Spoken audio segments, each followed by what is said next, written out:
Hello, welcome back. जर तुम्ही गणपतीपुळ्याला जाण्याचा प्लॅन करत असाल आणि एक लक्झरी आणि तितक्याच रिलॅक्सिंग स्टेच्या शोधात असाल तर तुम्ही हा व्लॉग नक्कीच बघा. तर आज आपण जाणार आहोत माडाच्या बनात. माडाच्या बनात हे रिसॉर्ट गणपतीपुळेमध्ये असलेल्या मालगुंड नावाच्या गावामध्ये आहे. शहरापासून दूर आणि निसर्गाच्या कुशीत बसलेलं हे ठिकाण तुम्हाला एक वेगळीच शांतता देऊन जाईल. चारी बाजूंनी असलेली हिरवळ पाहून मन अगदी प्रसन्न होतं.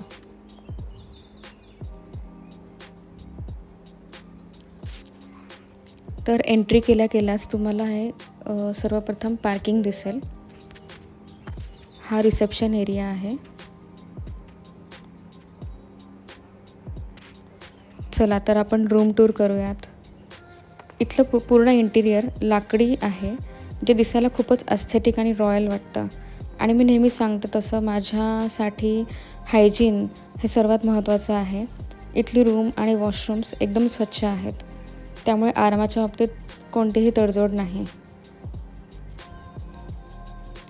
आणि ज्या बेसिक ॲम्युनिटीज द्यायला पाहिजे, रिक्वायरमेंट्स फुलफिल करायला पाहिजे, त्या सगळ्या त्यांनी दिल्या होत्या.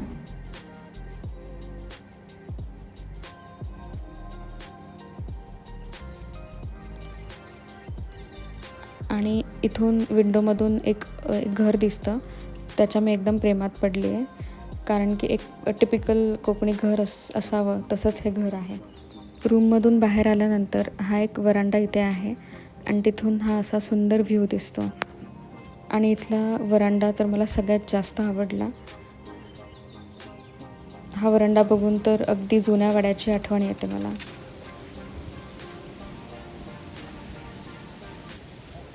हा प्रिमायसेस तुम्ही बघू शकता.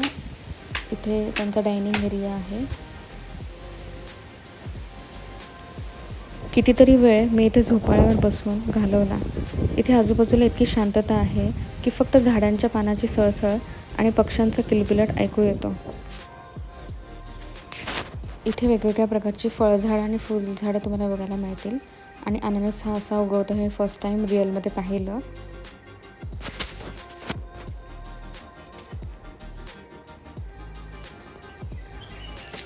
हा किड्स प्ले एरिया आहे.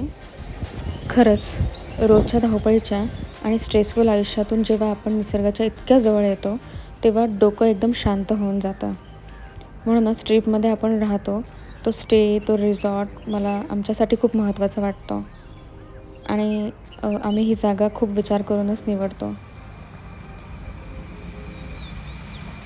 तुम्हीही बघू शकता की हा प्रिमायसेस खरंच खूप निसर्गाने भरलेला आहे. रिलॅक्सिंग वाटतं एकदम. जेवणाबद्दल सांगायचं तर इथे तुम्हाला अस्सल कोकणी आणि चविष्ट जेवण मिळेल. इथे आम्ही डिनर केलं ॲक्च्युली आणि टेस्टी होतं सगळं, तांदळाची भाकरी वगैरे. आणि रात्रीचं हा प्रिमायसेस असा दिसतो.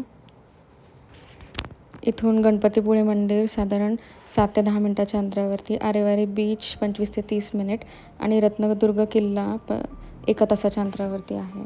आणि मी बुकिंगसाठी तुम्हाला इथं नंबर दिला आहे, तर या नंबरवरती तुम्ही बुकिंग करू शकता. तर मी हा स्टे तुम्हाला नक्की रेकमेंड करेल. जा आणि रिलॅक्स व्हा. व्हिडिओला लाईक, शेअर, सबस्क्राईब नक्की करा. बाय.